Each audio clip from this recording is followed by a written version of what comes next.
there, spooky friends, and welcome to another episode of Storytime with the Scariest Podcast. Woo! I'm Robin Grace, and this is Adam Diaz. Hello. And we're here to read you folks some homegrown horrors. Adam, why don't you tell us what some homegrown horrors are? Homegrown horrors are stories that you wonderful folks have decided to send us that we are told to share with the wonderful listening and viewing audience. Now, those stories can be anything from scary, spooky, creepy, true crime, maybe something was just coincidental and nothing actually went wrong, anything that kind of creeped you out, whether it's supernatural or something in real life. And Robin, if folks have a story like that, where can they send it? You folks can send it to our email at storytime@scarish.com. You can also go to our website, scarish.com. There's a contact us page. You guys can fill out that form and it'll email it to us that way. We also have social media, so you can do Facebook, Twitter, Instagram, all that fun stuff. We get them from lots of different places. Indeed. So wherever you are most comfortable sending your story, we want to hear it. And even if you don't want it to be shared on the show and you just want to talk to someone about it, send it our way. We're definitely here to, I don't know, there's not a really good phrase like lend an ear, I suppose. So don't feel shy about that. We get those a lot and we understand it. So we have 4 that we're going to be reading to you tonight. I believe I am going to be going first if I am not mistaken. Yep. Go for it. Okay, cool. You go, Ger. So this first one subject is Be the Call Someone Needs. It says, Hi-oh, I've been a listener for the past few months and wanted to reach out.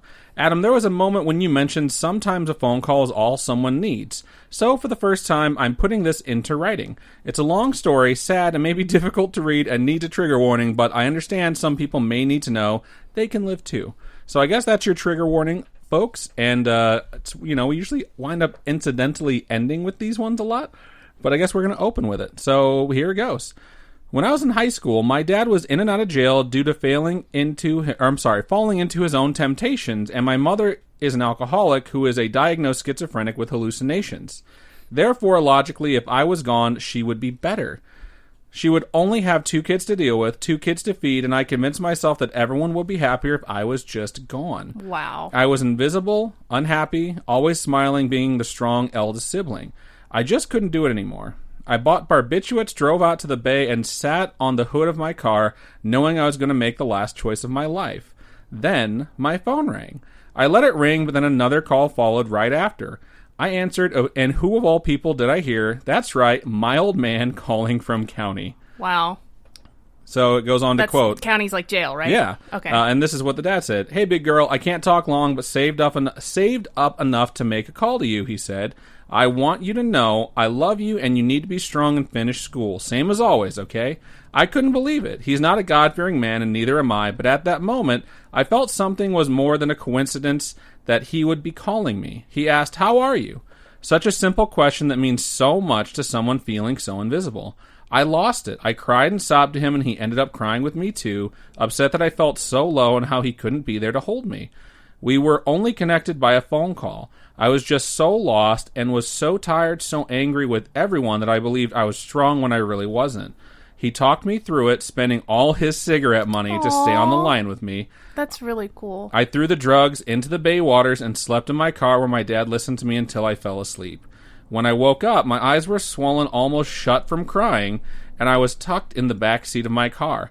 My phone was ringing and I was confused when I answered. I said, hello? And in response says, big girl, the sun is rising, my old man said. I grumbled as I got out of my car. He said, where are you? I can hear the waves just like when we camped in the bay. I watched the sun come up and got goosebumps. I never told him I was at the bay. To this day, when I need time alone or need to see the sun, I go there, to the bay.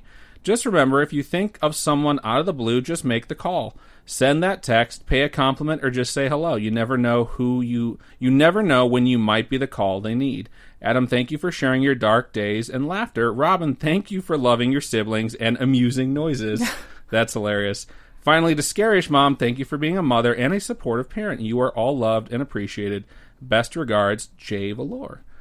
Wow, that is a really good one to open with. It's very really intense. And I got to say, this is a perfect example of folks that, I don't know, it's really hard to share stuff sometimes, and I think that the Spooky Friends are such a supportive community. I think we get credit a lot for it, but it's really not us, it's the community that sprung up around us, where people feel like it's a safe place to share that stuff. We just get to be the meeting place where everybody kind of... Exactly, and a story like that is probably something someone out there desperately needs to hear at some point in their life, and I'm happy that we can be the medium that conveys it to them. And it has nothing to do with us, it simply has to do with the fact that Jay Valor decided they were going to write that email. So thank you for sharing that. That is amazing, and I really appreciate that you're still here and that you sent it to us. So, awesome. Yeah. Thank you. All right, so I'm going to get into my first email here, and it goes, "Hey, Adam and Robin." Hello. Hello. I highly doubt that you're going to read this because you probably are getting so many emails a day.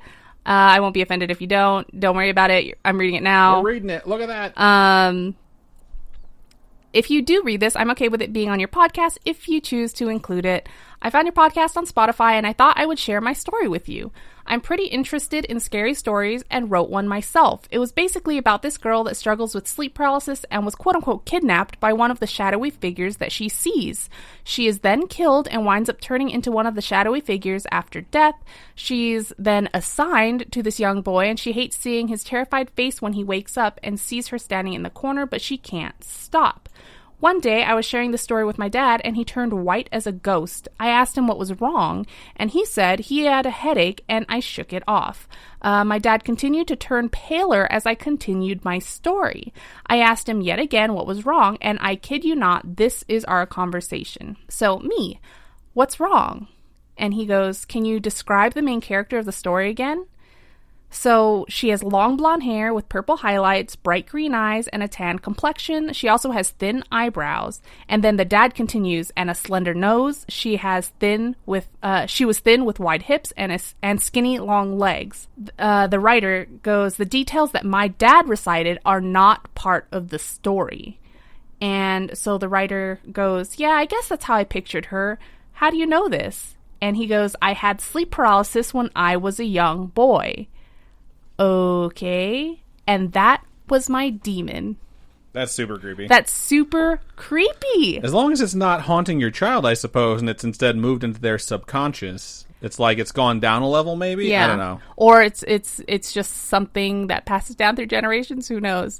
After this, I've never talked to my dad about my story. I hope this story finds you well, and if you could respond, that's awesome.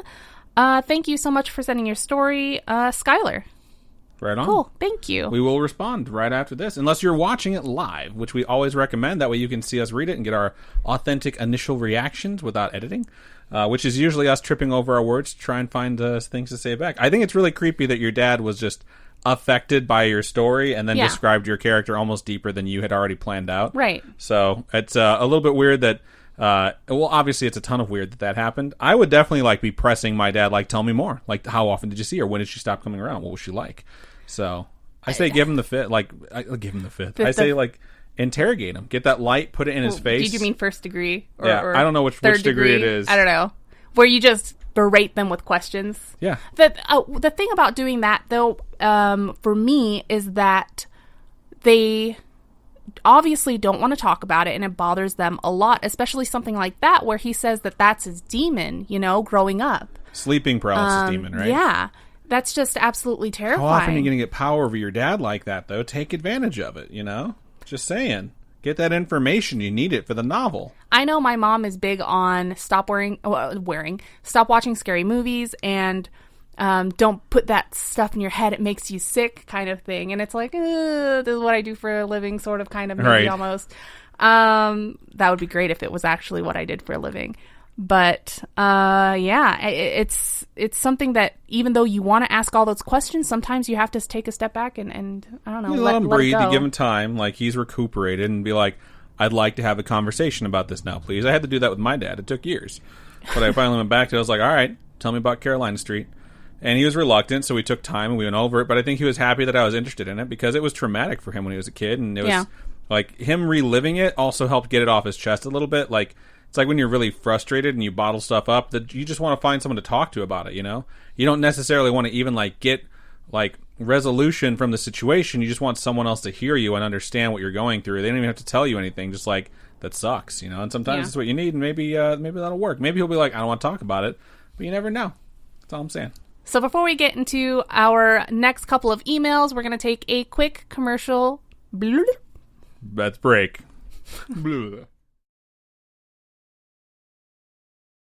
And we're back. All right, I'm going to go ahead and move into my second email of the show. And this one's subject is Little Boy in the Window, which just scares me in so many ways. It could be like a ghost, or it could be an actual little boy sitting on a window, which is like, dude, get off the window. That's dangerous. I love someone posted in our Facebook group a picture of a kid in a window or a baby in a window or something like that. And the caption was, some people see the kid and some people don't. If you see it, then you see creepy, haunted things. I'm pretty sure it's Zach Baggins who started that. Like, I see the child. No one else can probably see this child. Really? No, it's a joke. God, why are you so literal with things that are obviously jokes? Could you see the child? Yes, I could, because it's a fucking picture. Someone posted a picture of the window frame without the kid in it, where they photoshopped out the kid, and they're like, this is what I see. And I was like, man, this is next level trolling. It was so fucking good. It's like that whole, like, what color is this dress? I cannot stand that. I can't. We always see differently.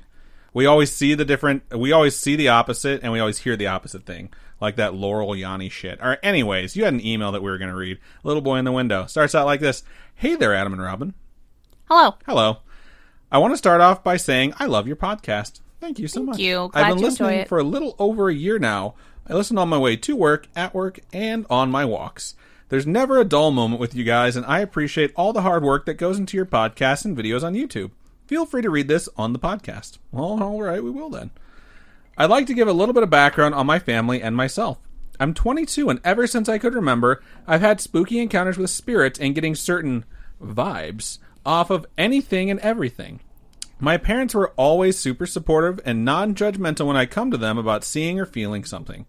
My dad had stories about his mom doing tea leaf reading parties and reading cards. Poker cards, not tarot cards. That's interesting. You can read poker cards? I didn't know that. Maybe we can get more details. So I guess you can say it's in my blood to experience otherworldly phenomenon. We lived... I started humming it in my head because I knew Robin was going to do that. We've lived in old houses all my life, moved around quite a bit, and everywhere I went, I experienced something new with spirits. The story I'm going to share was very life-changing for me. After my parents split, my mom, my brothers, and I moved to a really nice city in Florida called Satellite Beach, where we lived for 11 years. We moved to a couple different houses throughout my high school life, and there was one place in particular in a very small neighborhood where everyone had some sort of paranormal experience while living there. It was a neighborhood right by the Air Force Base that was built in the 1950s for the military men that were coming home. It started off having an identical neighborhood right across the street. In both neighborhoods, the houses were duplexes and right next to the beach. What's a duplex? A duplex is a house that is basically split into two levels, top or bottom or side by side, and you rent both of those units. So it's like plex, I don't know, two houses. Figure out that Latin or whatever the fuck it is. But yeah, the house has been split into two units, essentially.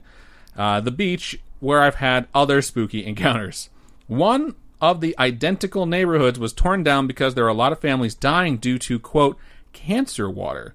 That was what I was told by school teachers, neighbors, and friends while living there. Satellite Beach in particular used to be a dumping ground for chemical waste that the military used. That's wonderful. So what's the best thing to do after you dump waste in the water and land? Build homes on it, of course. I feel like you're not just going to get ghosts, you're going to get radioactive ghosts. Now, the neighborhood I lived in was still standing and running, the houses being rented out for years until about 2018 when they were torn down. As you can imagine, there were a lot of families in and out, people dying in their homes, committing suicide, and just energy attaching itself to the houses in general. I lived in a duplex that was towards the back of the neighborhood, and this really sweet elderly man lived in the house attached to ours.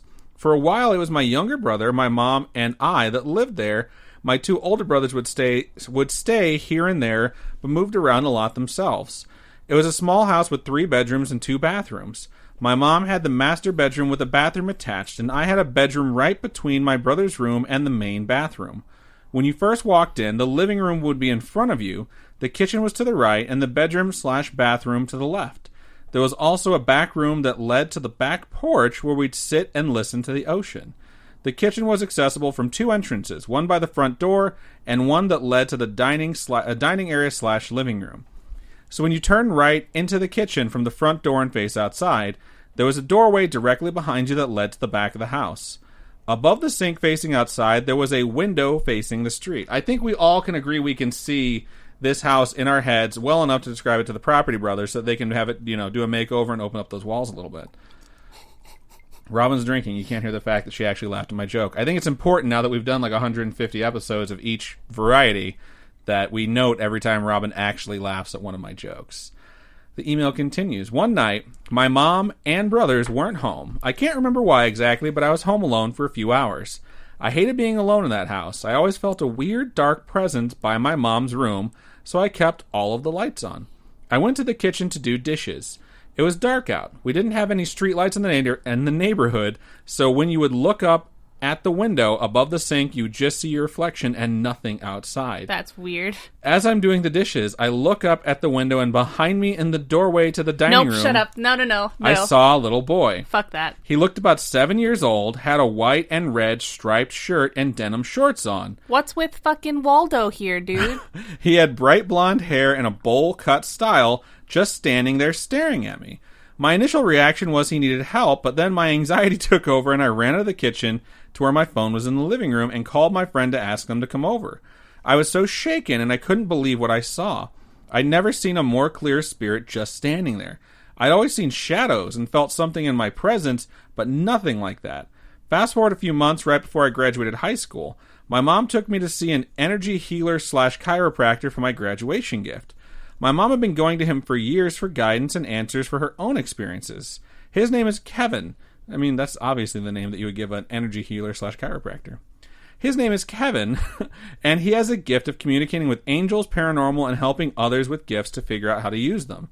I brought up my experience with the little ghost boy. He smiled and explained that he showed himself because I reminded him of his mother doing dishes, so he felt comfortable. I was still living in that house, so he told me to try to urge it to move on whenever I see or feel it again. He taught me how to block out negativity and communicate safely when needed. Thank you so much for taking the time to read this story. I have plenty more. Maybe send in some of those tips for our folks out there who are still learning to control stuff like that a little bit, about how to block out negativity. Sorry if it's all over the place. There's a lot of history to the city, and I'd be happy to share stories other people have told me about that neighborhood I lived in. Keep on being spooky. Much love, Joanne. Thank you so much, Joanne. We definitely want to hear more stories, and I definitely want to hear some of these rules or helpful hints or tips or tutorials for how to handle that sort of thing. So it's just super creepy to look up into this like pitch black window that's essentially a mirror and see someone behind you that you know isn't there and is possibly like a spirit of some sort. So I think you handled it fairly well by just running out and asking your friend to come over rather than running out and losing your mind completely. It's just... I feel like my reflex when I see something scary or get scream scared, and almost collapse. I scream and just shut my eyes. You know, I squeeze my eyes shut and yell. Earlier today, I went downstairs to get a snack. No. I told Robin I had to... It might have been yesterday. It was yesterday. I had to come upstairs to get back to work. I had a bowl of soup, or like a mug of soup in one hand. She had only made the soup, right? So I'm going upstairs thinking she'll be right behind me. I realize she's staying in the kitchen, so I hide in this little nook before our staircase, and then I hear her while I'm standing there, like, crouched as much as I can to this corner, making a bowl of cereal. Also, I'm like, oh my god, like, I have to jump out early or else she's going to throw this shit all over me. And I waited there for like 5 minutes and listening to all the noises like, is that the light switch? Is that the light switch? And then Namaria came over. I'm like, get the fuck away from me, dog. You're going to blow my cover. Yeah, it was piping hot soup. And I was just so annoyed that he jumped out and scared me. I was just like, are you fucking serious? It's because I was coming out of the bathroom after taking a shower like 2 weeks ago. And she was standing in the darkness of the door. And when I turned the corner out of the bathroom to go into the bedroom, she kicked the gate as hard as she could. It was an accident. So it was super fucking loud, and then was like, bah! So I was like, oh!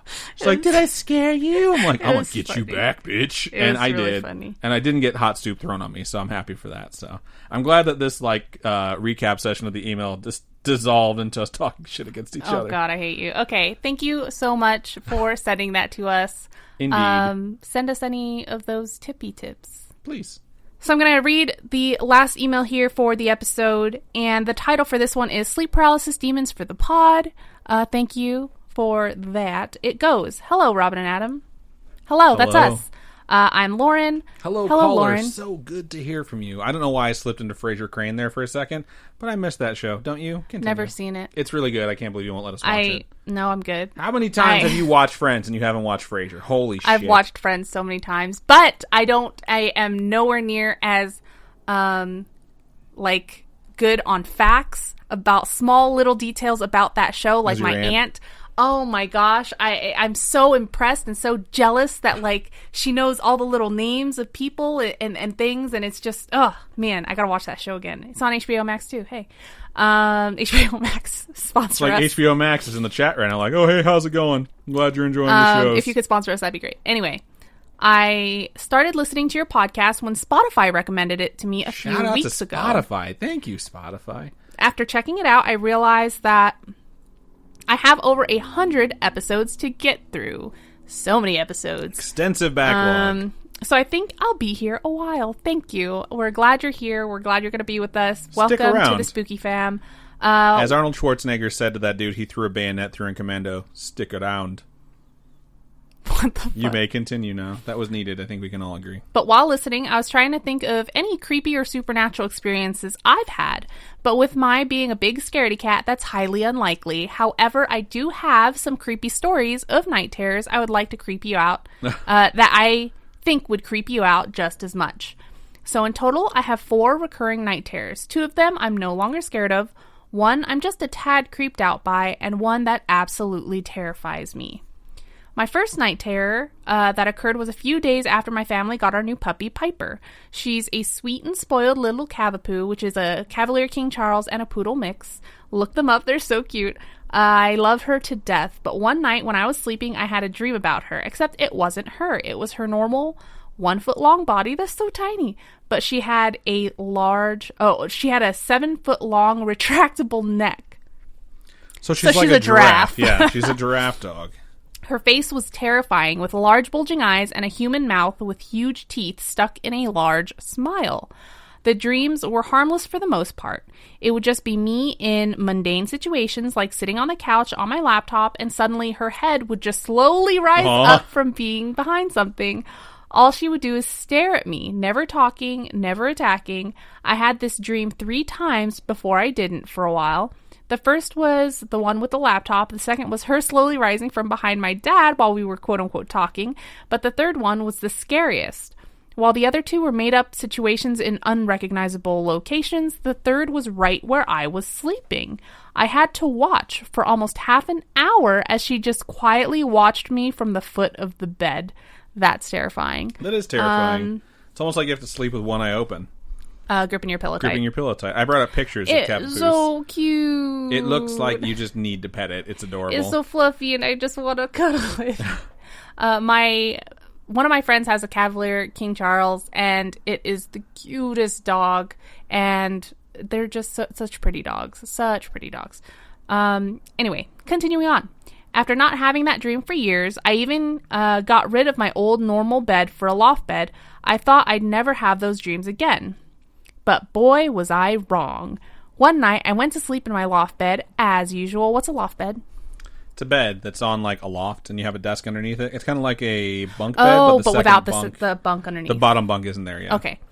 I went to sleep in my loft bed, as usual, when suddenly my body felt like it weighed 1,000 tons.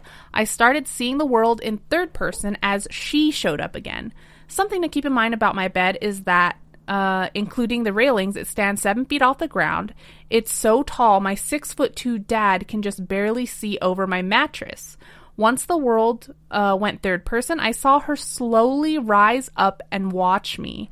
Somehow, her smile seemed more deranged, as if she was desperate to see me again. I kept begging in my mind for something to happen to make her go away, but nothing did. Eventually, I fell asleep and woke up with a splitting headache. That is terrifying. There are legends in Japan of a giant woman, like a giant demon. Oh, yeah. Yeah. Have we covered that one? I don't know if we've covered that. I feel like we watched something about it, though. Okay. Man, it's so hard to keep track. We've done so many of these things, and so that's what that reminds me of, is this legend that gets told in Japan about this just giant spirit woman thing. My second night terror / sleep paralysis demon is named Irma. She looks like the girl from The Ring. Oh, no. The only difference being she wears a medical gown and has a permanent blood stain on her cheek. I used to call her the woman who watches me through my window because I always thought I'd see her just outside my bedroom window. Irma's shorter. I think that was a good change you made. For reference, my bedroom is on the second floor in our house that my parents built 18 years ago in the middle of fuck else nowhere. She also clings to the siding and leans in to watch me. I can never see her if I look directly at her, only out of my peripheral. I've had to start closing my curtains at night because I can't look out the window for fear of seeing her. One day, she and the other two persistent night terrors really got to me, so I decided to draw them in my private notebook and quote-unquote break them down to try and help me not be so scared. That's smart. I've enclosed the drawing with this email.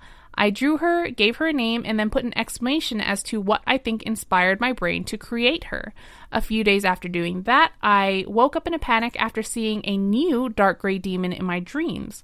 Right as I sat up, I saw something dark gray fly past my window as if something had thrown it. I eventually connected the dots and realized it was because of Irma. I quietly said thank you and went about my day. That's when I realized that after the last two demons, I had never experienced any others. Apparently, Irma is very protective of me and wants only the three to terrorize me. Now, whether that's a good or bad thing, I can't say. I don't think that's a good thing. It's like, if I can't have them, no one can. Yeah.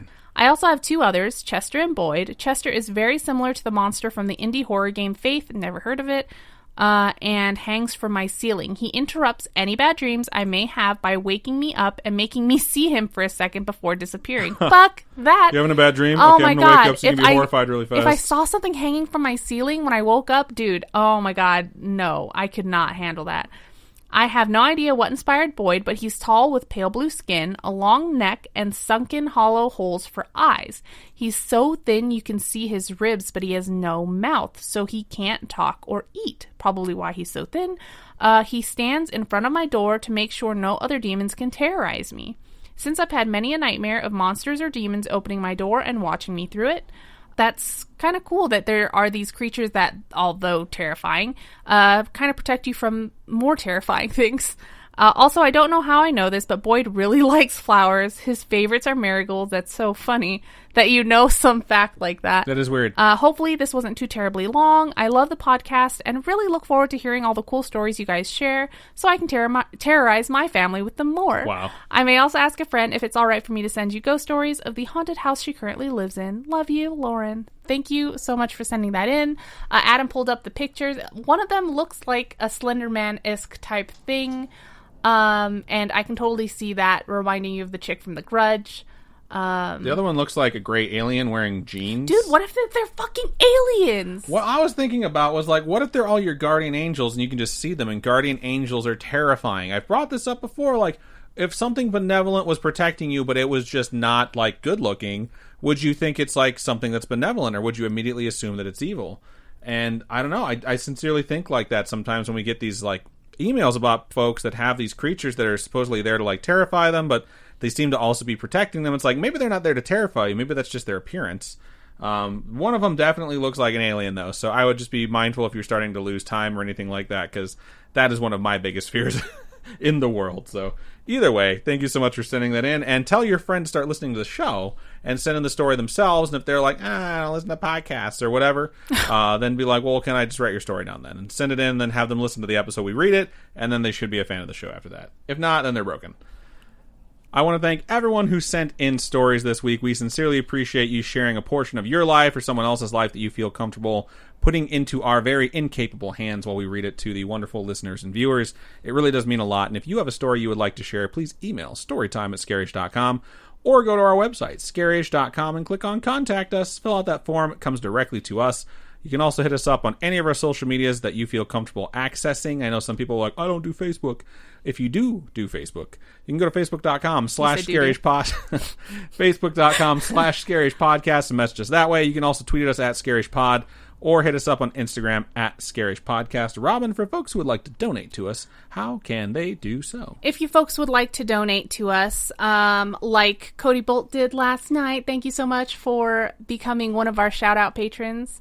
You can go to patreon.com/scaryishpodcast, and those are monthly donations, whole bunch of different tiers. You can be part of that shout-out tier too, boop, and check it out. There's lots of stuff on there. I offer coupon codes and things like that to all the different stores periodically. You can also go to coffeeko-fi.com/scarishpodcast. Just like who did today? Net.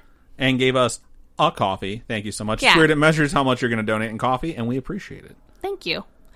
So yeah, all your donations go to helping us upgrade our studio setup and help us just keep going and living life and doing this podcast, providing content for you guys. Indeed. So thank you one more time to everyone who watches, listens, sends in stories, silently creeps in the stream but never says a word. That's okay too. Or has listened to episodes and has never reached out. You know what? We appreciate literally every single one of you. So from the bottom of my heart, we appreciate you. And I think that's just about everything for Storytime number 124. So Robin, go ahead and sign us out. Keep on creeping on, and we'll talk to you guys later. Bye.